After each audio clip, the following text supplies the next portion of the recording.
We go. Preparing, recording. It says recording on my end. Yep. 3, 2, 1. Hey, good morning, good afternoon, or good evening, wherever you're at in the U.S. or around the world. Welcome to Baseball Outside the Box. Thanks for joining us today. We are excited, as we always are. Every show we get excited because we got somebody new and somebody very good. But before we start, don't forget, go to baseballoutsidethebox.com, check it out, subscribe, and also go to YouTube, Peter Caliendo, and subscribe there. You get all the updates on the show, so you won't miss the show. Remember, podcasts, you can listen to them in 10-minute increments, 20 minutes, however you want. Walking your dog, jogging. That's what I do every day. So I'm always listening to some great podcasts. And thank you, everybody in the U.S. and around the world, where we have listeners in over 100 countries, and we're excited about that. And keep spreading the good word, and we really appreciate it. Everything's free. And of course, a special thank you to ESPN Honolulu. So we want to say to you, aloha, Honolulu, and mahalo for being on the show. We really appreciate it.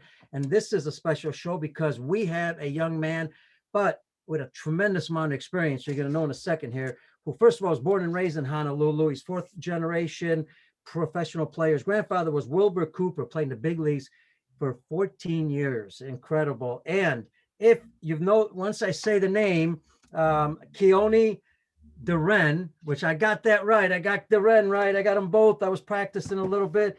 And he is the son of John Coop DeRenne, University of Hawaii, and one of the most famous people when it came to working with Tom House, ASMI. He was one of the guys who really revolutionized, talk about weighted balls, talk about bat speed, training and all that. I mean, we're going to talk about that. So let me welcome, and by the way, folks, not only welcome, but he graduated there in Honolulu, went to Arizona State, was drafted by the Braves in the 12th round, started coaching in 2012 for the Pirates, 7 years with the Pirates.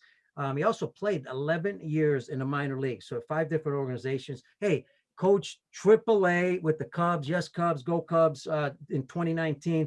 He is now the assistant hitting coordinator in 2020 and 2021 with one of the best teams in Major League Baseball. Let me tell you, the Kansas City Royals, if you follow them, they've got, they may not have a huge budget, but they got an understanding of how the game should be played and trained and developed in all aspects of the game. So this is going to be a lot of fun. It's not time for me to talk. I want to welcome our guest, Keoni DeRenne. Hey, thank you. And I know we started talking off air 6 a.m. over there, 5:30, wherever it was. So you get up early. And now I know why you're as good as you are, because you don't wait for anybody else. You get up early so you can get better than anybody else. So welcome to the show, Keoni. Thank you, Pete. And Pete, I am going to correct you on on the bio that you just spit out. I went to the University of Arizona, not ASU, man. That's the. Did I say ASU? That's okay. It's okay. Oh man, I had it with University of Arizona. I'll give you a mulligan on that one. And I tell all our guests, I'm going to screw up somewhere, so correct me every time. And I think, matter of fact, isn't that one, and not that we're going to start with this, but isn't that one of the things about being a great coach, great manager, is that you got to admit your mistakes. You got to get better. If you don't know the mistakes you made, you're never going to get any better, right? Correct. It's a learning process, and sometimes we learn more from our mistakes than the success that we have. And but we learn from it, we move on, and we become better for it. Yeah, and I'm proud that I got your name right. And I messed up the University of Arizona, but I'll take that because I think your name's more important than anything else.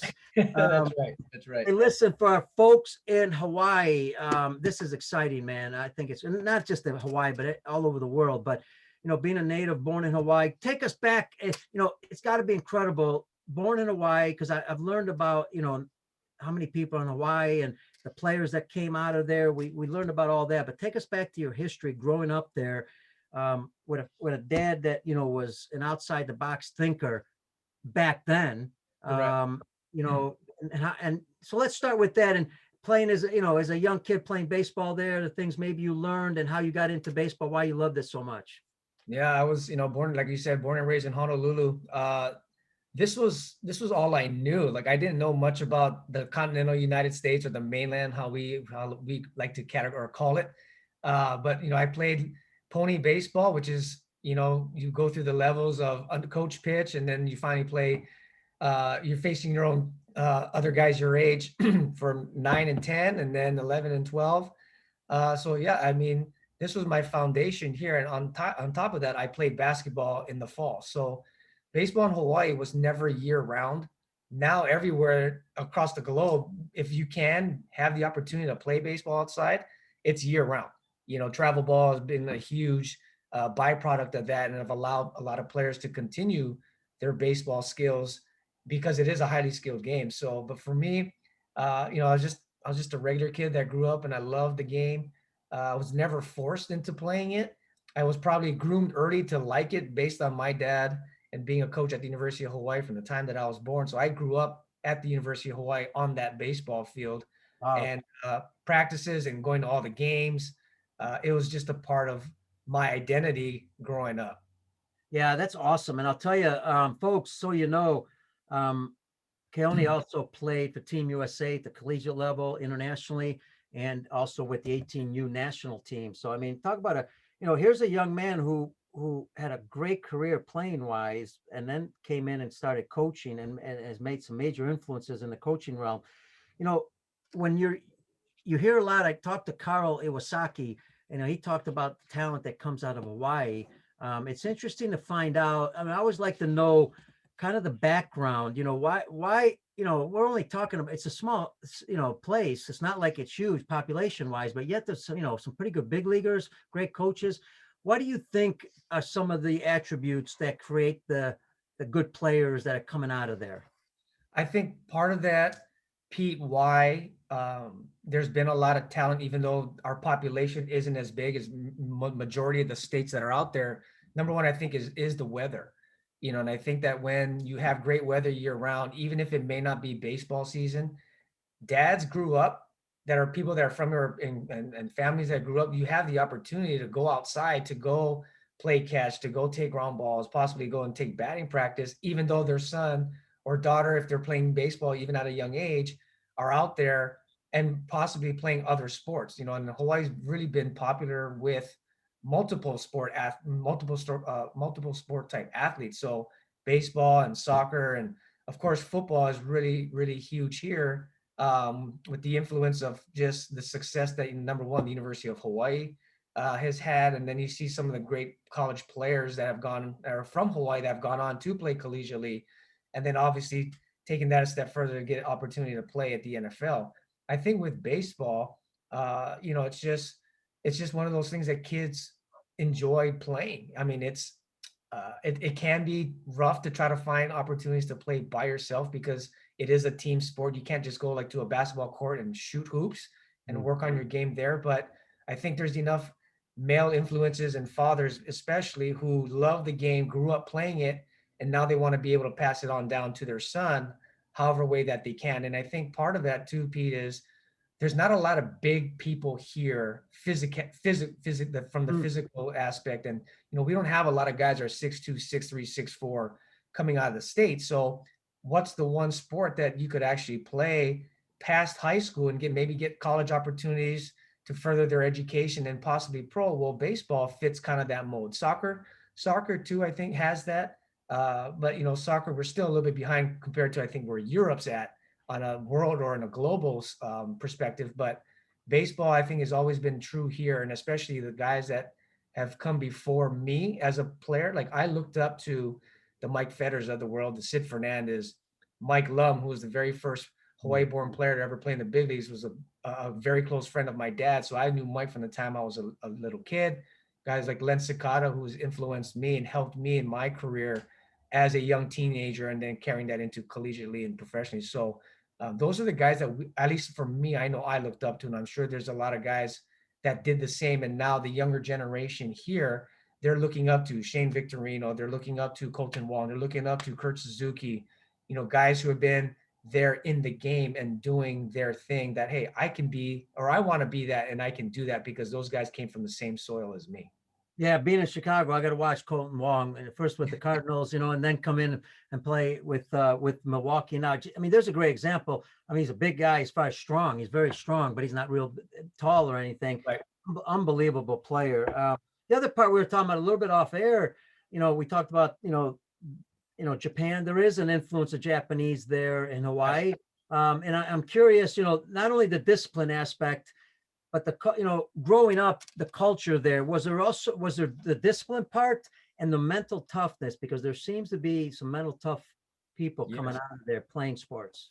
Yeah, I think we can categorize as that there a lot of people or a lot of athletes, whether it's baseball or football, and even on the female side of the game too, or athletics, is we kind of have like a chip on our shoulder. You know, Yeah. I think we're always kind of like the outsider looking in, but yet, hey, we know that we're confident that we can compete. We know that we can do just as good, even though I may not look and pass the eye test as far as physicality. But we have that grit. We have that mentality that, hey, I'm going to prove you wrong. And I think that's just the culture that we grew up in. And I think a lot of it has to do with athletes raised under the right guidance of their parents who are pushing them, you know, like, hey, you can do this. And, or if you want to do this, you got to work at it. So I think installing a good baseline of work ethic from the time they're young and slowly adding layers over time as they get older, like, hey, this is happening and I see the fruits of my labor and the time that I've spent working on my craft, it's showing up when game time comes. You know, when I'm on the volleyball court, when I'm on the football field, when I'm on the baseball diamond, you know, guys are out there competing, and then those guys start elevating their game. And now with technology and the ability to, you know, basically take a cell phone and video a kid, I can shoot that over to anybody that I feel like I want to. So I think the opportunity for kids now too are really great because of technology and the advancements that we've made, so that kids from here are being seen and getting opportunities past high school. Absolutely. That's great stuff. And, the other part of this was, as I'm thinking here, when we talk about on the show a lot about coaches, how important coaches education is. And I know you're dealing a lot, at the pro level right now, but you had a lot of volunteers that, were volunteers at that time, that obviously did a pretty good job with a lot of players there. Have you seen a difference of the growth mind, how some coaches are changing at the volunteer level from when you played to now in Hawaii? 100%. And how I see that is when I do go out back into the community, because, I've got friends who've got kids now that are in that little league level. And, I've been invited to come either run practices or be a part of a practice. And, I've done a lot of off-season lessons with players just through, small world contact, small networking contact, like, hey, can you help my friend? And I get phone numbers here and there. But the questions that the parents are asking me, the questions that the coaches are asking me, you can tell that there is a shift versus, hey, when I grew up, this is how I did it, so this is how it has to be done now. And I think that you see that the evolution of the game in the last 5-10 years at the pro level, and the power and the speed that's come into the game, it has shifted. There is a shift in guerrilla baseball, monster baseball, whatever you want to call it, offensively. But pitchers are getting better too. And so you tie that with nutrition and technology, better training, more specific training for the individual, because everyone comes in all different forms of shapes and sizes. So we can't cookie cut a lot of things. And I think that's where people are understanding that there's a time and place for the masses to do what traditionalists have done. But now, if we really want to advance each individual and player, sometimes we have to be more specific to what their needs are and to help them grow, so that they're just that they basically can become the best version of themselves, instead of just maybe holding them back. But I think at the low cellular level of players and little league coaches and little league players, that's part of development too. You develop them and give them that great baseline, and you teach them not only the game, but you teach them how to play the game. You teach them how to respect the game. How do you respect your teammates? You run things out, you hustle in and off. Like, those are just part of life skills too. And I think we've done a good job as a community to set those behaviors with our players, so that our job becomes easier once we get them at 18 or 21 years old. Instead of, man, they didn't learn this, so we got to repattern them or rechange their mindset and retrain them. But that's part of it too, because everyone comes from different parts of the world, different parts of the country. But I think just the respect factor that these kids have coming into the game, especially the ones that I've seen and been around here in Hawaii, especially every time I come home during the off season, there is a different kind of, and I know I kind of got off on a tangent, but no, that's all right. Good there stuff. is a different vibe and feel that I think coaches are starting to be a little bit more curious. And that's great, because there's still a lot of this game that I don't know. But if I think that I know everything, I'm never going to have, like you said, that growth mindset. So how can I how can I think that I'm going to advance my career if I just stay stuck in middle ground and think that my way is the only way and keep my blinders on? Yeah, and great points, because we got to teach young kids that too, that, they've got to change. They've got to try different things. Folks, we're going to get to the hitting part because Keoni brought up a key word and I wrote it down. When I hear key words, I want to make sure we address them. But before we do, the other aspect of this, you hear this a lot on the show. We do talk about, because, there is concern. I mean, and there has to be, you have to be open-minded. There is concern at the younger levels in the US, in the States, that kids are not, MLB has concerns, USA Baseball has concerns. That's the reason they've got programs out there trying to help coaches and young kids, because you want to keep a kid long-term in the game. You don't want it to be a short-term, 8 years old to 12, and then he's done, and that's Right. it. Now, I know this as a kid, if I'm having fun doing what I'm doing, I'm going to keep doing it. Right. Sometimes I think there's excuses about, well, video games and different sports. I get all that. But if I really love baseball, I'm going to stay with it. When I Mm-hmm. stop is when I'm not being as successful. And that's that 13, 14-year-old age group. So the question I want to bring up, because I think it'll help our coaches and players and parents. Everybody says, Keoni, hey, as a coach with a younger kid, you got to have fun. Okay. And that sounds great. That's a great slogan. Have fun. I love slogans, but I also want results. Yes. What does that mean? Have fun. Yeah, I think like yeah, you hit the nail on the head as far as the passion side of the game. If kids really do a good job of self-evaluation of what is it that really means and hits me in my heart and hits me right between the eyes, that I love and actually do have a true admiration for something, that's where I think they can get steered off of. And for me, baseball was always a passion from day one. And yes, I enjoyed playing basketball, but basketball was more like, hey, have fun. I didn't really care how well I did because I didn't care if I was good or not good in basketball. I just wanted to play. And also, it was something for me to do when I had baseball downtime. But I think as kids now, because I know a lot of them are being pulled into one sport specific and training them year round, I think we're kind of playing with a little bit of danger there, only because at what point that, or at what age should I say, that if I've started at 6, 7 years old in baseball and that's all I've done, maybe by that 12, 13-year-old range, man, I'm just burnt out. Mm-hmm. I'm burnt out because there's never a break. It's, baseball can be boring at times because it's slow paced. And so Yes. the interest that these kids have, they're checked out. So unfortunately with the cell phone and the video game um, hobby, I guess you could call it, or distraction that they have, they're completely engaged. Those things are really, their minds are so focused on that. So if that brings them joy versus, I don't want to stand on a baseball field for 2 hours and play a game. I may not get a hit. I may not get a ground ball. Who knows? So that's where sometimes I think we have to find that heavy or that good balance of what is too much, because at the end, we don't want to lose kids that are good because they're bored or because they've been burnt out by a certain age. So I think coaches around the country, I think they really need to be a little careful with that. I'm not saying that it's not good, but hey, build in more breaks or find ways to challenge or let kids play other sports. Yeah, they can still play baseball, but I think it's wrong for them to say either you play for my team and that's it, and no other outside distractions. And I don't think that the coach has the player's best interest at heart if he's trying to mandate that. And I don't agree with that.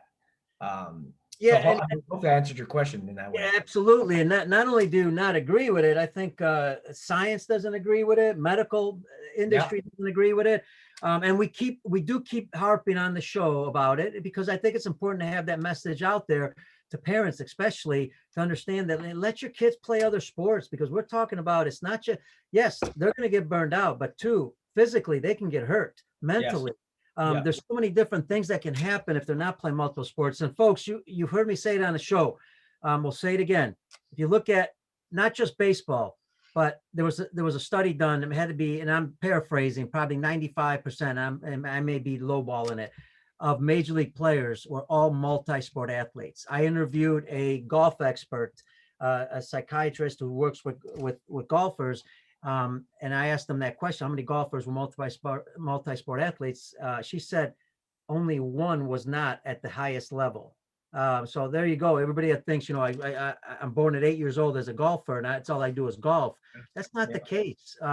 So it brings up the question also, Keoni, is as a coach, you want your kids to play multi-sports. One of the areas I think you can add to this too is kids got to practice, but not only can the game be boring at times, and for your folks that watch TV that love the game, I understand you love the game, you'll watch it for 5 hours. But when you're playing it as a 5-year-old, as an 8-year-old kid, like Keoni said, if it's boring, they're going to find something else to do. They want a ball hit to them. They want an action. They want to be part of it. So the other part of this is practice, because I could tell you this, I think it's one of the most critical aspects of it. Practice can be extremely boring. And we lose kids because of that. So how about some advice? I'd love to hear some of the things that you think are important to do in practice to make it fun, but yet also make it productive, because they got to produce, right? From practice to game. Right. But maybe a little bit about that. I think part of that, when you break it down as far as, let's say, 6-7-year-old kids, because I think at that age, they can be a little bit more in tune versus a kid who's probably playing at 3, 4, like they're just out there because mom and dad probably signed them up. They don't know what they're doing. My friends have kids that are 5 and 6, and they're telling me, oh my God, it's chaos. But if their kids are having fun, everyone wins, but I think when you become 6, 7, definitely 8 and 9, to keep them involved and keep them engaged, you've got to change things up. If you practice 2-3 times a week as a team, you've got to mix things up, because that's where they get into the redundancy and the monotony of, I show up, I stretch, I play catch, I do this, I do that, I go home. The next day, I show up, I stretch, I play catch, I do this. It becomes too repetitive in a boring way. So, I think you always add an element of competition in there somewhere. Like, hey, at the end, we're going to have a race. We're going to have a race to see, you split the team up into 2 teams. And I remember when I was young, you have one team at home plate and the other team at second, and you run around the bases to see who's the fastest team. It's those little things that may not be exactly baseball geared and teaching the game, but yeah, they're running the bases, but it makes them have fun at the end. It's like, man, that was awesome. Our team won. What's it do? It makes them want to come back the next time.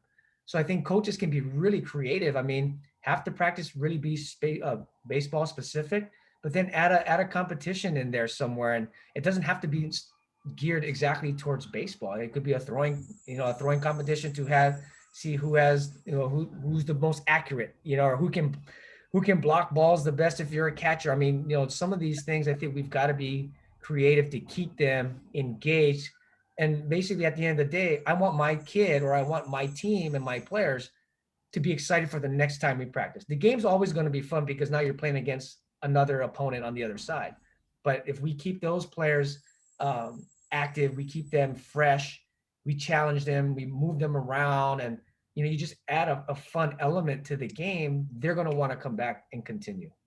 Absolutely.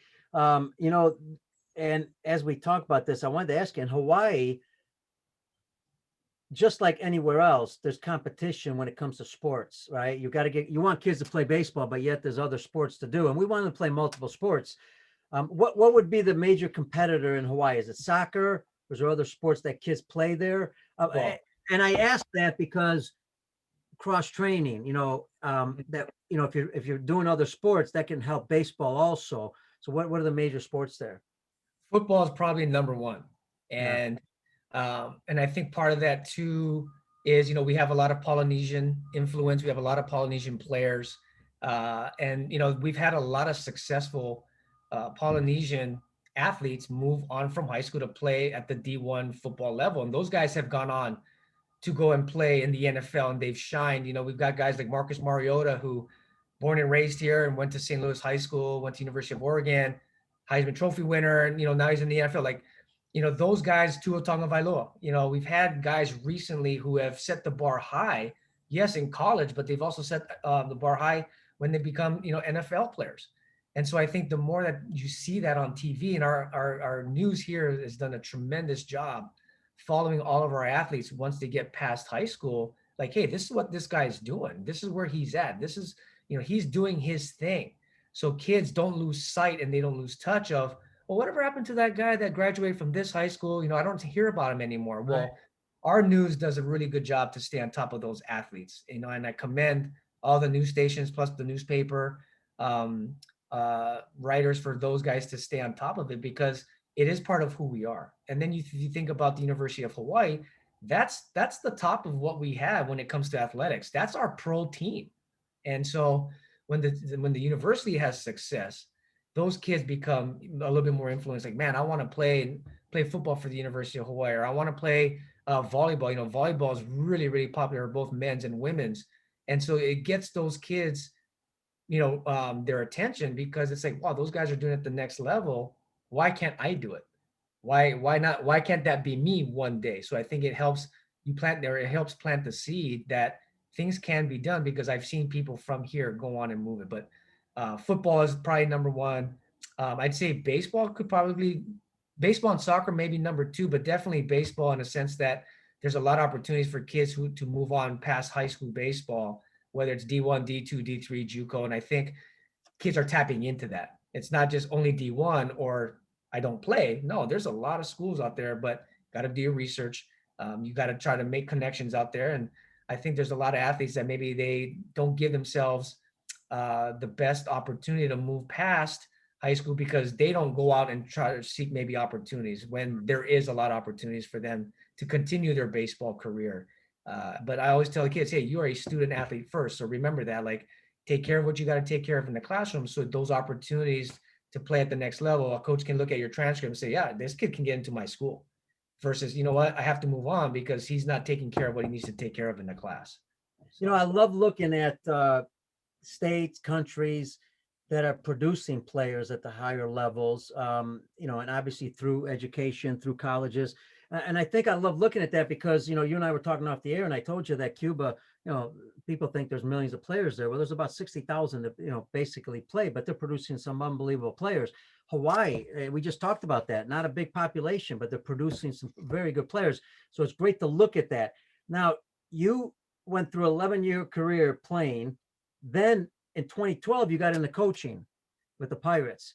I want to jump into that because I think, the process of going from player to coach. Now you have an advantage, obviously with your dad, a lot of things that you studied with him, you learned from him and all that, and your grandfather and some others. How was that transition? Because for a lot of, just because you played the game, you hear this, doesn't mean you can coach the game. Right. Now, it's a huge advantage, no doubt. If you played, it gives you experience. But coaching and playing are two different things, and you got to kind of mesh those together. Talk about the transition period you had, the difficulties and maybe the benefits on both sides. Yeah, for sure. It's, my so-called playing career ended when I was 31 years old, and I was just grateful that I had opportunity to play that long. Yeah, I never reached my goal of playing the major leagues, but looking back, like I'm okay with that. I knew where I stood. I gave it my all.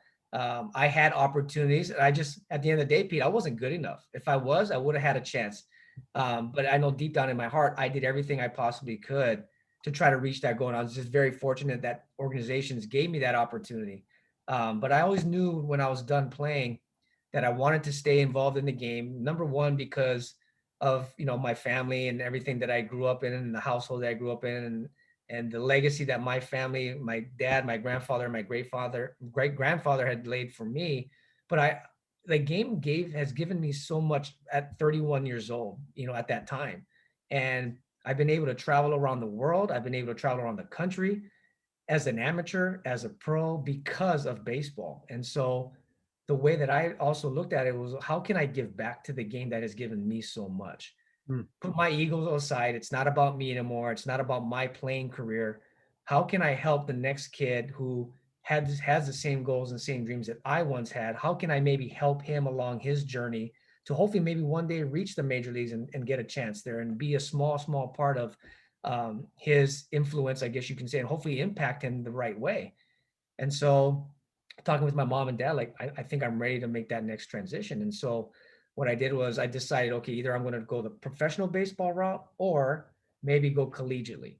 But if I went collegiately, I was going to have to go back to the University of Arizona, finish my degree so that technically I could get a full-time job. And I was willing to do that. What do I go pro or do I go collegiately? But at that time, I was like, pro ball is still fresh. The connections and the people that I have been in my corner for a long time, I'm going to use them as resources to see. And if not, then I could always go back to college, be the 31, 32-year-old guy back on campus trying to get his degrees, but tether that into hopefully a coaching career. And so I emailed all 30 teams at the time in 2011. Some of them I had relationships with people in the front office, and Pittsburgh was one of the first teams to really contact me back after it got sent out. We had chatted a little bit just through email, and then finally, a couple of weeks after that, they picked up the phone and they called and said, "Hey, are you still looking for a job opportunity?" I said, "Yes." And so we kind of did a short phone conversation, interview, I guess you could say. And the next day they called back and said, "We want to bring you in." And so going into the 2012 season, I didn't know what my role was going to be. They had told me, they're like, "Hey, we're not going to categorize you as a hitting coach or a manager. We're going to bring you in. And then at some point, we're going to fill you in as a fourth coach," which I thought was a great transition. Instead of just giving me a lot of responsibility, be a part of the staff, but also see and observe how pro ball coaching is. And my God, I couldn't believe what I didn't know once I stepped in that coaching realm. I thought I knew a lot because the experience that I've had and the influences of other people, but when you get into a coaching setting, I'm sure it would have been the same if I went collegiately, but you get into a coaching setting, you're like, oh my God, there's so many different variables that come into play, things I got to worry about. But it was a good starting point for me to get going. And so I stayed in rookie ball that year, which is the perfect level. So if I made some mistakes, it didn't maybe look as bad as versus coaching guys who are in AA, AAA. And I just kind of took with it and ran. And I had really great coaches that first year that helped me start my journey and add more layers to my background. And they poured into me like as if I was their son, but helping me, guiding me. And I asked a lot of questions because there was things that came up that I really didn't know. And so that's kind of how Pittsburgh allowed me and gave me, and so grateful that they gave me that platform from the get-go. And I couldn't have asked for a better organization to have hired me from the start because of just the leaders and the people that they had there really helped shape and form and mold me to give me that solid baseline and slowly add it over time. And that's where I'm at right now. So that's kind of how one of the great leaders, Clint Hurdle. Yes. He's been on a show a couple times. Unbelievable gentleman. And I say this because, the Pirates being very progressive, outside the box thinkers, incredible training methods that they have. So you hit a period where that change was happening in coaching a little bit, where it was more open-minded and younger people were coming into the game and coaching. At one time, you wouldn't see a lot of young people. It'd be the old school, the old boys network, you hire your friends, right? We're all the same age. Yes. That had to be incredible. What's your advice there when you did all this? What's your advice to coaches? You mentioned a couple of them, but I want to see what the most important, when a player's making a transition from professional player or even collegiate player to coaching, maybe some advice there for our coaches. Yeah, I think number one was you got to be open-minded and you got to have a growth mindset. And what I mean by that is take what you've learned, take what you know, keep that in your back pocket because that gives you a solid baseline and a foundation.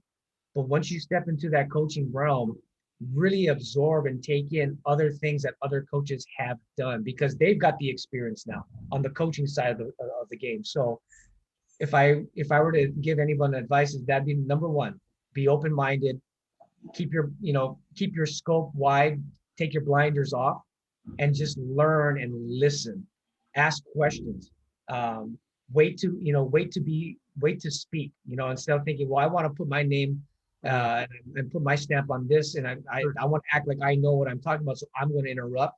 Right. Wait till your opportunity comes because it will come, and coaches will completely guide you the right way and be like, hey man, I appreciate what you have to say. Or when the time comes, they're going to ask you for your opinion. They're going to ask you for your advice, and players are going to do that. But always make sure that you leave your ego at the door. You check it at the door before you walk into a major league clubhouse or a pro baseball clubhouse. And although you are building a library of information and knowledge and everything, you want to still be able to take all that great wisdom that other people have around you because they're there for a reason as well. And so You take that in, write things down, take a notebook and things that you learned for that day, things that you liked, or hey, I didn't really like this, but here's maybe how I would do it differently if I was in a certain position. And you build up this library of notes over time. And it's like, wow, man, I've gained so much in which you may think is a short amount of time, but the influences, all these, these checkpoints throughout the course of that year or that month or whatever it may be, they start to add up, Man, coaches, great advice. I mean, talk about trying to speed up your education and maybe not make as many mistakes, because we're all going to make mistakes, but not make as many mistakes in coaching. This is why we do the podcast, because I think it can really help a lot of younger coaches who are getting into coaching. All of a sudden now, here you are with another great organization, the Kansas City Royals. Incredible. I love these teams, the Royals, the A's, the teams that don't have a lot of budget, but they've got a great organization from top to down, to bottom. You're the assistant hitting coordinator. It's interesting to understand the system of hitting throughout the organization. It could be a show in itself, I understand, but what does a system look like? How do you keep the consistency throughout the whole system? And is it an open system where you can say what you want all the time, and tell your guys, hey, I think we should do it this way? How does that work? I think that definitely is part of it. Drew Saylor, who's my right-hand man, I'm his assistant. He came in at the exact same time that I did back in 2019. And under the director or our direct leadership of Alex Zumwalt, who's our director of hitting, I think there was a shift in focus on where we wanted to take our hitting department. Prior to that year, the organization as a whole, at the minor league level, wasn't very good. We're at the bottom of a lot of offensive categories, very good and top in stolen base attempts and stolen bases. And that's what Kansas City ball is. You have these athletic players who can run, and they'll create opportunities for you to score. Well, we weren't in our opinion, I guess they weren't producing the type of players that we were hoping to, kind of shift forward and move to the major league. So when we came on staff, Alec basically directed us and said, hey, this is where we're at. These are the things that we did, but we need new ways of thinking. We need new ways of training. We need influential people guiding our own people, whether it's our hitting coaches who are there, and also obviously our players. And, and that, I think, Pete, number one, and you have to build trust. You start with trust in the people that you work with and the people that you work for. And so it is systematic from the top down, our owner, Mr. Sherman, and then you talk about Dayton Moore, who's overseeing everything that we got under one umbrella. But when you hire the right people, things start to flow that much better. And when you have communication from the top all the way down to the bottom, everyone's equal, and everyone is treated equal. And I think when you have that great culture with the staff, and the players see that, they want to be a part of it, and they start to buy in a little bit more, because the message, like you said, the message does need to be clear. And I think we've done a good job laying out not opportunities, but I think we've done a great job of laying out a somewhat game plan for our players, our organization, our hitting department. And we just kind of set the boundaries, and we set the foundation on what it is that we're looking for and how we're going to train, and what we want our players to think, and then obviously build confidence off of that. And so I think we've done a really good job creating a systematic process, and that's what it is. The process that we have in place, we feel is the right process, and we're going to go from there. And we're going to see at the end of the year if it worked out, and if it did, great. We're going to add to it. If it didn't, then we'll adjust, and we'll make necessary adjustments moving into the 2022 season. So it's finally come to fruition. Last night was our first minor league game since 2019 officially. So this has been about 18, 19 months in the making to see our coaches and our players go out and do their thing. And we get to sit back and kind of watch and help them along the way.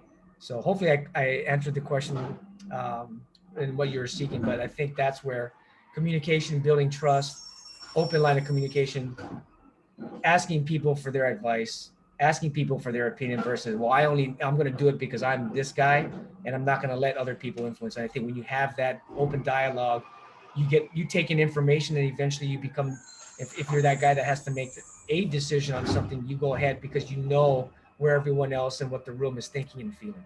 Yeah, and if you listen to Dayton Moore, I've listened to him a couple of times. I was on a Zoom call one time. You could tell the quality, the quality person that he is.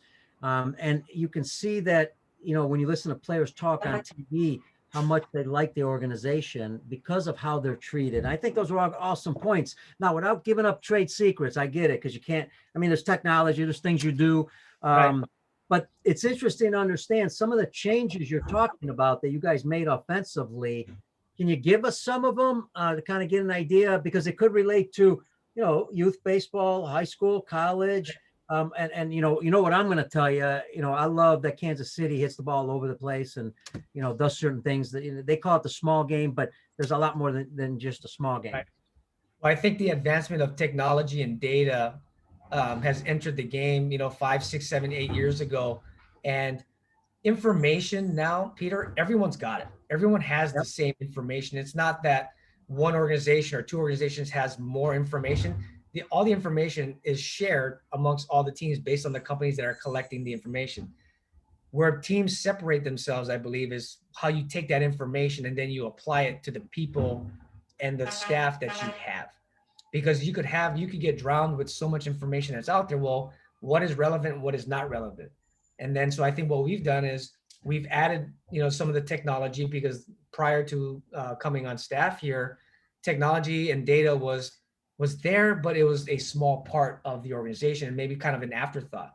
But now that since 2019 moving forward, we've shared and we've been able to collaborate and show our players plus staff members like, hey, this is what the information is telling us. How can we leverage that so that it becomes, number one, simple to use, two, be the ability to understand it, and then three, obviously, how do we apply it? And players come in all different shapes and forms, and their learning aptitude ranges too. I mean, we've got guys that can take information and run with it and not get caught up in it. And then we've got some players who, man, we've got to really keep it at an elementary level, because if not, their mind is going to start to spin. But we have to plant that seed with them. So hopefully, as they grow in our system, those guys that fall into the very elementary level, maybe by the end of the year, they become intermediate level without them even realizing that it happens. But it happens organically because we're sharing the same information day in and day out. And now they become curious. Hey, what does this mean? I'm seeing this, or this looks like I could do this now because of my experience, as the more traction you get in the game. And so I think that was one influence that we did, was taking the technology, taking the data, applying it, but making sure that everyone's on board and understands it first and foremost, instead of here it is, figure it out. We've trained a little bit differently. We want to get our guys to be more apt to game speed, because that's what you're going to face at 7 o'clock. We've ramped up that process. I think it's been great. It's challenging, because players, they're kind of traditionalist. They want to do things their way because it feels good. Well, hey, there's a time for feel good, but man, we gotta get ready. We gotta get good for this game, because that's what counts. I don't care how good you look in BP. That doesn't tell me anything. Can you produce when 7 o'clock comes around? That's what we want. We want our process to drive our results at the end. Results is the last thing. But if our process and everything is done the right way, the results will be there. And that's where we really got to let our kids know, hey, we're not always looking at your batting average. We're not always looking at your RBIs. We're looking at the whole picture of what you're doing, your hard hit percentage, how well do you control the strike zone? Are you swinging and missing a lot? Are you chasing out of the zone? Things like that, in that nature. So kids don't get so caught up in, man, I'm only hitting 240. Hey, yeah, you're hitting 240, but did you realize that you're doing a lot of other good things? Mm-hmm. Or, hey, you're hitting 310, but man, you're getting a lot of lucky hits. How can we improve and keep your average and maybe make it better so that you produce more based on what your skill set is telling us that you're capable of doing? Yeah, and folks, as you notice, we jumped into hitting. That's we're going to finish with the hitting part, because I think there's a lot of good nuggets that we can learn here that can help coaches with hitting. Hitting, being the most difficult thing in the sport, obviously. And you mentioned earlier in the show, this is where I love that you said game speed, because I think that's what we lack a lot of times. And you mentioned batting practice. Not only at 50 miles an hour, not only do you feel good possibly, but what about, I threw BP and, my ball would move a little bit. I wasn't very good at it. And I had pro guys. I had some big league guys, in independent ball. And they wanted it right down the middle, right? Now my better hitters could hit it all over the strike zone. I mean, they weren't worried about that. But, at the same time, I could have throwing 50 miles an hour. I could have a bad BP too, because what happens if I don't hit the ball well? How does that feel mentally going into the game? Right. right? So there's that aspect of it. So I love the game speed. So what I want to get to is earlier, and you could add anything you like here, Keoni. Earlier you said pitchers are advancing, I think, and that's the big issue nowadays. And on television, hitters Mhm. seem to be behind. So I'd love to hear for our coaches, because of the velocity of pitchers and the movement and the different pitches that are moving and the tunneling and all this stuff, they've Yeah. got a huge advantage. Correct. Talk about it at the highest level, but also kind of related to the young levels too, because now we got young kids throwing hard, so the hitters have to make adjustment. What are you guys doing to help your hitters? I think we're preparing them. We're preparing them that much better as far as think of the game as the test. All the preparation that we want them to do prior is to be, ready to go. Like I said, at 7 o'clock. But if I just go through the motions and I do my underhand flips and I do my BP, again, it gets back to that feel good. Well, all of a sudden, if I don't know what this pitcher is featuring, I'm at a disadvantage. I'm going up to the plate basically blinded, hoping that I have some kind of success to get the results that I want. Again, being able to have information, like I said, it's not proprietary anymore. Everyone has information on the opposing players, and they got information on us as well. So there's no secret. And I think how we try to prepare our players for that night's starter, let alone the remainder, the rest of the bullpen for whatever series that we have, I think it gives us a slight advantage so that our players have an understanding of what to expect when they step in that box. And it's not just, well, man, I didn't know he had a changeup. Well, I didn't know his fastball moved like this. I didn't know his breaking ball was like this. So we have been able to help influence our players and teach them basically what pitch profile is. What do these pitchers have? What do they do well with? Here's their strengths. Here's your strengths. And we've been able to kind of tether it together so they have an idea or a plan the moment they step in the box. Now, you guys have an advantage because you got all the technology, you got the research, but you also have, the history. I mean, there's so many games you're playing against some of these teams consistently. Right. So you pretty much know all the players really well. Now, in saying that, you're still seeing guys struggle because pitching seems to be more advanced. What do you do with the younger guys, the high school, colleges, depending what college you're at? What's some advice, I guess, if I'm a hitter, what do I do to catch up to, training wise? Does it become a visual thing? Do I now increase my visual training, or is it a timing? What can I do as a young player or a coach to help my players? Pete, I think it's what you said right there. And I think it just depends on the player. I think coaches that are knowledgeable, not just of information, but basically what are they seeing over time, right? The more information, and what I mean by information is the more I watch a player hit, let's say for a 2-week span, I kind of have a pretty good idea on why either he's having success or probably why he's not having success. And I think when you see guys spiraling down or spiraling out when they're struggling, a lot of it is what's going on between their ears. And you see one at bat carry over into the next at bat. You see a bad call affect his emotional state. You see a pitcher execute maybe 3 really good pitches. It can be deflating to the player when it comes to his confidence. And when you lose confidence, you don't have confidence, it's really hard to go up there thinking that you're going to switch, turn the switch back on. It's like, man, I'm a bad guy. I'm a bad player. Like, I'm good. Like, I can do this. It's really hard. So I think, again, starting back with building trust with the player, if you have that foundation already, you can go up to the player and start asking, hey, take away the last 2 weeks of your at-bats. Yeah, we know you're struggling. Walk me through your thought process, because that's where we sometimes have to become psychologists. We got to be dad. We got to be big brothers. We got to be friends. Sometimes they need tough love. We got to kick them in the butt. Sometimes we got to, put a soft touch on their shoulder and let them know that it's going to be okay. Because I've been there as a player. I was the emotional wreck at times. And, sometimes I didn't know what was up, what was down, what was going on, but I didn't have the coaches that I could really lean on for support. The game has changed in that way. People want coaches to be more relational. I think it's a good thing.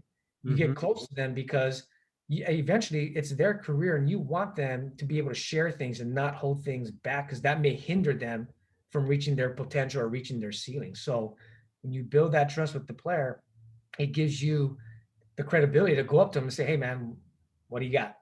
And if he trusts you, what's he going to do? He's going to open up. Yeah. So when you start peeling back that onion, And all of a sudden, man, there's some deep things going on. Hell, man, you know what if the guy just broke up with his girlfriend 2 weeks ago? He's worried about that. He's not worried about competing at 7 o'clock. So when you start having and you put all these different variables together, a lot of times, Pete, it's not based on what their mechanics are doing. It's what's going on in their thought process that's not allowing their skills to shine. And now that affects maybe what it looks like in the box or on the mound. So really getting to the root and getting to the heart of what's happening in here in their heart. And then obviously what is that tied this way, and is it transitioning the right way? Because if this isn't right and if the heart isn't right, good luck, especially in baseball, because they're going to keep coming at you. And pitchers don't care if you're struggling. They're not going to throw balls right down the middle to get your confidence up. They're trying to get you out. Yeah. And so, and that's great advice also from what you said earlier, transitioning into a coach, because, especially transitioning a coach into pro ball, because that could be intimidating. I remember my first time in independent ball, I was like, wow, these guys are AAA, AA guys, big league guys. Like, what am I going to do here? So that's great advice for coaches also. You're teaching each player individually according to their needs. So does batting practice look like that? Is there different things you're doing batting practice? Because, or we hear a lot about, traditional batting practice is okay to get loose, but it really doesn't prepare you for the game. So right. is there something you guys do differently there at the minor league levels or at the big league level? Yeah, I mean, we have challenge BP from time to time. That could even be something in a batting cage. I know I started doing that with Pittsburgh a couple years ago. To kind of challenge guys a little bit more, even if it was with flips, adding velocity or adding different change in speeds, because we got to get their bodies ready to move the way that we want them to move when you're facing 93, 95 miles per hour, when guys got really good sliders and with late bite. The feel good BP is there, but also, we want to challenge them. And even if it is fastballs, maybe we may ask a coach to, hey, let's move you up closer to home plate so that you shorten the timing window.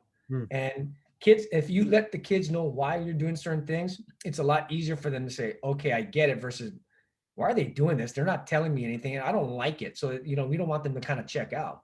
But if you have a reason for why you're doing certain things, it's a lot easier on their end to say, I may not like it, but I understand why we're doing it. And hopefully over time, they like it because they know, man, this is what's getting me ready for the game. Yeah. And so I don't think it's a secret out there, but I think organizations do things differently. But influences with and utilizing machines too, man. Machines, there's only so many bullets in my arm throwing, but machines are valuable to challenge with breaking balls, to challenge with fastballs. And you got to be able to train high leverage velocity and shapes and of pitches, because that's what they're going to see.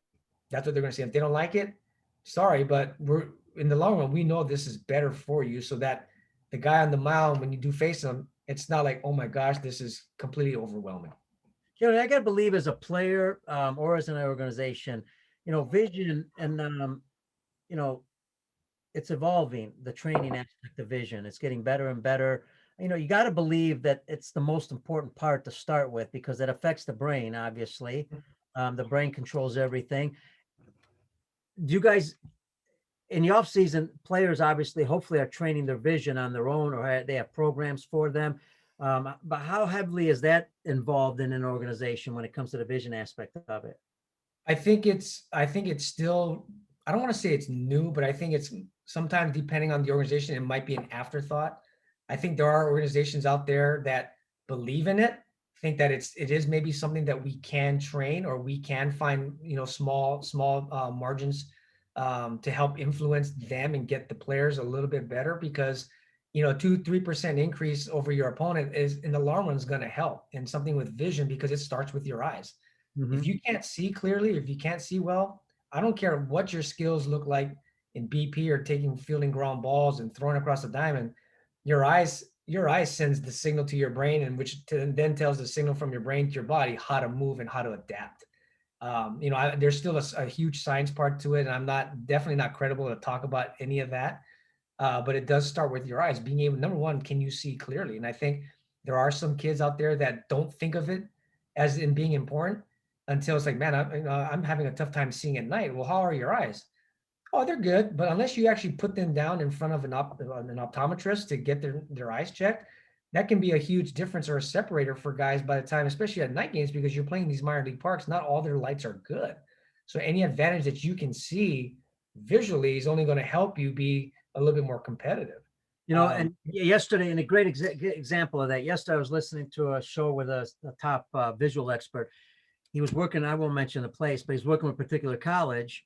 And it's an amazing statistic. 40% of the players on that college team ever in their life have gone to a doctor to check their eyes. Forget about sports. Yeah. They never check their eyes. And it's just amazing to me because that's why I think it is new for baseball in some ways, even though there are programs that have visual training programs in their system, but it's kind of new from the fact that not everybody's doing it. But you just like you said, that has to be the most important part of it.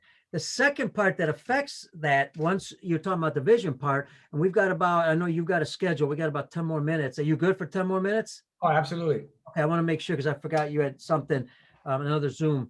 The other aspect of this is, one is picking up the ball, but two, and how it's teachable, is the timing aspect. Can you talk about how young coaches can work on the timing of their players, or teach them how to time the ball better? Yeah, timing and rhythm is a hard thing sometimes to teach, because timing and rhythm comes from basically your cognitive ability on what your brain can process. Because you look at guys that can dance and you look at guys that can't dance. I mean, that's rhythm. And then obviously you add the timing component of trying to hit a ball that's moving, and you only have less than 4/10 of a second to make a decision on whether to swing, not swing. Is it a strike? Is it a ball? Is it in the zone? There's in the zone that I want. There's so many different variables that come into actually hitting a moving object. Even at in the young ages, the little league ages, like an 8-year-old kid's got to face a guy that is throwing a ball that moves. And so, the timing and rhythm, I think the more opportunities that kids can stand in, number one, to see and track a live pitch out of an arm, the better they're going to be off. The more that a kid can see and train off of a machine, whether it's a breaking ball machine or a fastball machine, he's going to be able to square up and time that pitch a little bit more and a little bit more consistently. Because if all he does is train off of a tee and that ain't moving, all of a sudden you're asking him to hit something that's an object that's coming at them with velocity and not knowing what it is, it's really hard. But I think the more that these kids see from a live arm, challenging them, they're going to be able to start getting into a little bit more of a timing situation that it's going to not be so far off. And I think timing comes with mechanics too. If kids have big moves, big leg kicks and hitches in their hands, and and they get long, when they get to touch their toe touch and heel plant, if their hands and stuff are in a tougher position, their timing could be off, because now it's going to take them more time to get to contact. So I think when young kids have a solid foundation of smaller movements, less moving parts, it's going to allow them to be on time more consistently. Now you look at guys like Javi Baez, you got, guys like Bryce Harper. I won't get into their movement patterns and how they do, why they do, but with those big movements, there may come on the back end a lot of swing and miss, because they're not timed up as much as maybe they could if it were to be smaller. Those are just some of the things that, we notice and we watch and we try to talk about. But if we know players are not on time, we ask them, why do they think they're not on time? Is it because you're not picking up the pitcher early? You're not seeing the ball out of the hand? Or are you anticipating versus are you trying to make a decision once ball's in flight? And that we all know, if I'm waiting to see what the pitch is and then decide to swing, more times than not, I'm going to be late. And so Man, that's great, man. I tell you, because and I know this could be a 5 to 10 hour show when you think about it, just on hitting. And I want to ask you this: do you think we're not at the younger levels? Because you hear this a lot. Yes, they got to learn how to do the fastball, but it seems like later on, as they get a little older, the off-speed pitches is what really gives them trouble. At the big league level, maybe a little different, but at the younger kids, are we not training them enough to learn how to hit slow pitching also, or curveballs or changeups? Yeah, I think so, because again, how are they practicing that? My dad used to throw me curveballs and breaking balls, and I had a dad that could do that. How many parents out there could do what he did and throw it for strikes and be consistent with it? So that's it's hard enough to just go straight batting practice. Yeah. For some coaches, I struggled with it my first year coaching. I was awful with batting practice and I was embarrassed. But anyways, that's a whole other story. But now, I mean, kids don't see it. And so when the game time comes and kids are working on it because they're pitchers, they're throwing different breaking balls and throwing changeups and off speed, you're gonna be at a disadvantage because you don't see it. But also at the same time, okay, well, if they're throwing those pitches, number one, are they throwing them for strikes? Or two, what are you doing with the fastballs that you do get that you should be hitting? And sometimes, especially, once you get to college level, the opportunities to get mistake pitches down the middle of the plate, they're not as much. And then when you get to pro ball, same thing. It gets smaller and smaller of, hey, I got 3 fastballs in the zone. I missed all 3. Well, that's out. You may not get 3 anymore every single time up. So being able to hit, number one, first and foremost, got to be able to hit a fastball. Then after that, the more that you see and you recognize off-speed pitches, it becomes a little bit easier. But I've never ran into a hitter, even to this day, it's like, man, I was a great breaking ball hitter. I was a great changeup hitter. Guys are like, man, I want to hit number one. Unfortunately, you look at the big leagues, the pitch usages of fastball to off-speed pitches, it's not 70-30 anymore, where 70's fastball and 30% breaking ball. It's getting close to, it's almost 50-50, if not maybe trending more on the breaking ball side, because it is harder to hit. And guys can hit 95 and above. And I think some pitchers are scared that they don't want to get hit off a fastball. They would rather get a guy to try to chase a breaking ball pitch out of the zone versus, hey, I just, challenged him at 95 and now he's putting it in the upper deck and left center field. I think there's still that part that guys don't want to necessarily always give it in, even though they've got high end velocity. So yeah, you are seeing more of that. Is there, you mentioned earlier, you got to train them younger to obviously get better as they get older, because if you wait till they're old, it's tough to do that. In a minor league system, you guys use pitchers for batting practice at times, and what you're teaching in the minors obviously is what you want them to do in the big leagues. Is there more of hit the ball where it's pitched, situational hitting? Does Kansas City do that more than, because it seems like they do, but when you watch the big league club? Yeah, I think it's a little bit of both. I mean, guys know what the situation is at hand prior to getting in the box, but we're trying to get our guys to believe that, hey, when you have the right plan going into that situation, you're going to have more success over time if you can stick to it, just like anything else. Mm-hmm. If I stick to my plan, whether I have a runner on third less than 2, or I have bases loaded, or I have nobody on, nobody out, if I stick to my plan, I'm going to probably over the course of 450, 500 at bats in the minor leagues, I'm going to have some success. It's when the situation dictates my emotional state. And now it's like, I have to get this job done. I have to do this. That's when we lose what our preparation is trying to teach us. And we get too swing happy. Then we chase that first pitch fastball that's up, or we chase that breaking ball that bounces in the dirt because I'm so worried about not getting the job done. You'll get the job done, but take the base runners out of the equation. You have a job to do. And if you hit the ball hard, and that's what we want our guys to do, is when you hit the ball hard, the chance of you having success is going to go up, but trust in your process, trust in what you have to do in that task for that at bat. And over time, it's going to play out. And if the guy doesn't give you a pitch to hit, take your walk, get on base, because that's what you want. You want guys on base, because at the end of the day, you want to outscore the other opponent. In order to do that, you got to have base runners. But if I'm going up there and I abandon my plan and I try to chase the result, usually that doesn't end up in my favor. Do you guys use, and I kind of mixed in 2 questions in there. Do you guys use pitchers for batting practice? Is that no? We don't use pitchers for batting practice. We don't. Okay. We just don't have the arms to do it. I mean, those guys got to be ready to pitch when game time comes. So makes sense. Makes sense. Now, we got a couple more things, and then we'll close it off, Keoni. This has been fantastic. I knew it was going to be. When I looked at your background and then we talked off the air, I knew this was going to be outstanding. The other area, I guess I wanted to kind of close it off with, you see here in Chicago, we've got Anthony Rizzo, power hitter, but yet he'll choke up with 2 strikes, and he'll try to get the ball in play or hit a liner somewhere. You don't see as much of that in the major leagues anymore. What's the reason for that? I know that some teams are changing. I've seen more players do it, but what's the reason for that, you think? I think there comes that's a really good question. I think it depends on, number one, the individual. and what the individual believes. I think Rizzo is a really prime example that, if his mentality is, I got to get the job done any which way. And if I have to choke up, if I have to stay on the plate, if I got to battle and fight pitches off, that's his mentality. And that's what makes him so good. I think that there has been a shift because, number one, the single isn't sexy anymore. I think guys want to hit doubles and home runs because that's what gets them noticed on ESPN and Baseball Tonight and, and all of those things. So I think some guys have shifted away from, hey, a ground ball to second with the runner on third, less than two at the infield back, I get an RBI. But does that make the highlight reel? Probably not.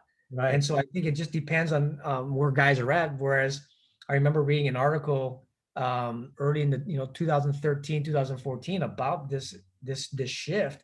And I think some of the power guys were saying, well, I'm better off giving myself an opportunity to drive the ball either in the gap or out of the park with 3 swings. And if I don't, then I don't. Versus, well, let me just hit a weak ground ball or a weak ball in play. I may or may not get the job done, but that's not who I am. That's not what I get paid for. And I think that's where, the influence of salaries and what guys are making based on production. Shoot, I mean, if I could hit a 3-run home run and give myself 3 swings versus I could just get 1 RBI and I'm out, guys are going to probably take the risk and the chance of, well, let me try to hit the 3-run home run. Yeah. And I think that's where it's influenced. And I think a lot of it just depends on the organization and the hitting philosophy that they want to ingrain in their players. And so, we value the tool set of what the player has. Know who you are. I was never a power guy, never would be. So why should I go up there looking to try to hit a 2-run home run versus if I hit a line drive, I get to run it and I'm on base. And now the next guy does his job to try to get me in based on what he is capable of doing. And so I think you see a lot of guys who are trying to play the long ball and do the long ball thing, but they're not the long ball guy. Stick to who you are because that's what got you that opportunity. You're more valuable doing what you can versus trying to be someone that you're not. This would be a great way to end the show. We go all the way back to your dad because one, I want you to kind of mention some of the things your dad has done for the game of baseball early on, especially with the research, but it relates to what we're talking about because we're talking about vision, timing. But then the question is, if guys are throwing harder, do I need to create more bat speed? Mm-hmm. Can I create bat speed? How can I do it? Because your dad did some research also on this, not just the weight of balls, but the bat speed. Be cool to kind of close it off with talking about this part. Yeah, so bat speed is important, but it's not really the end all be all. Because if you can't get to your bat speed, you're not really going to be able to produce what it is that you can do. So, and where I'm going with this is when my dad did the study for the overload underload back in the day, it was basically you take all the the donuts and the weights that these guys put on their bats.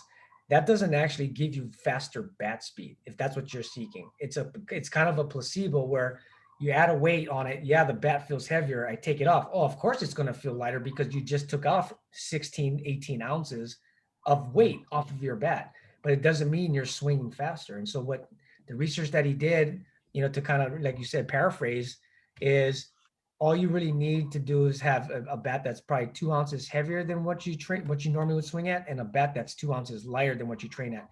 Because when you start training heavier, you're actually influencing what your swing is actually trying to do. So you're manipulating your swing a little bit more.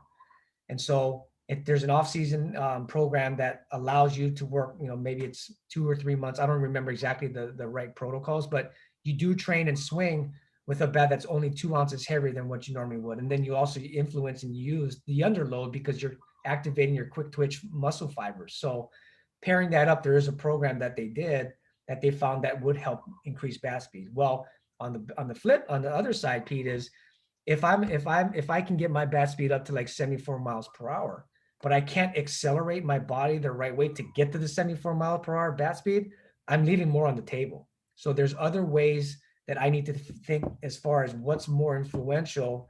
Yeah, he's got great bat speed, but he still can't hit 90 miles per hour. Well, why is that? Well, it's probably part of his kinetic link and his kinetic chain. The body's not working the right way to get to that top end speed. And as we know from golf too, you do everything from the ground up. The ground gives you forces that transitions up into your legs, into your hips, into your trunk, into your arms, and then eventually into the club. Well, it's the same process when you hit. if I don't transition all that energy the right way kinetically, I'm never going to get to my 74-mile-per-hour bat speed. I'm going to only get to like 65, and all of a sudden here comes velocity, and I can't make contact. So bat speed is great, but it's not the end all be all.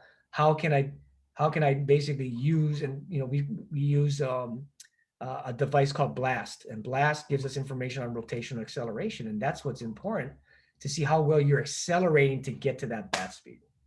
Yeah, and I love that you brought that up because off the air we talked about the technology. The technology is so good. You just got to learn to understand it, apply it, and as coaches, it can help us, speed up the process. Because I remember in the old days, we had to guess. Yeah. And if the player was doing well, great. That's good. We might have guessed right, but now we can speed that process up so much more. Right, Keoni, I got to tell you, I want to thank you. This has been awesome. And we could keep going. I got to get you back on the show because as you're talking, I got a lot more questions. But again, respect the time of that you have. You have another Zoom call. Thanks again for joining us. It's been fantastic. Thank you. And hopefully, I've answered all the questions that you had. And, I just want to be able to grow the game as much as and as best as I possibly can, especially here in Honolulu. And thank you for having me on the show, but also know that there's been a lot of people who've poured into me overall for the last 42 years of my life that have influenced me and impacted me in so many ways. And now I'm just taking everything that they've given me and hopefully give it back to, whoever wants it, and including obviously my players in the organization, but also people who just want to learn. My way is not the only way. There's a lot of really good things and a lot of good people that are out there that have relatively really good information. And I want to keep learning from those people well too, so I can add that to my tool belt. So, but thank you, Pete, for having me on. Yeah, I love that thinking, man. Keep it up. And you're definitely representing the state of Hawaii, the city of Honolulu, and the Kansas City Royals really well. And this was our first time that we met. So I could tell that just from our first meeting off air and on air. So I think, again, I want to wish you the best. Thank you again. Hey, folks, again, Keoni DeRenne. Special thanks to him, and special thanks to Brian Crocker, our producer with the Lineup Media Group. Of course, special thanks to our listeners. You guys and gals are the ones that get the show out. Over 100 countries are listening. Thank you to ESPN Honolulu. And again, remember, mahalo. Thanks again, folks, for joining the show. Don't forget, go to baseballoutsidethebox.com, YouTube, Peter Caliendo. Check it out, subscribe. And finally, stay healthy, be safe. God bless you, and we will see you on the field very soon. Goodbye, everybody.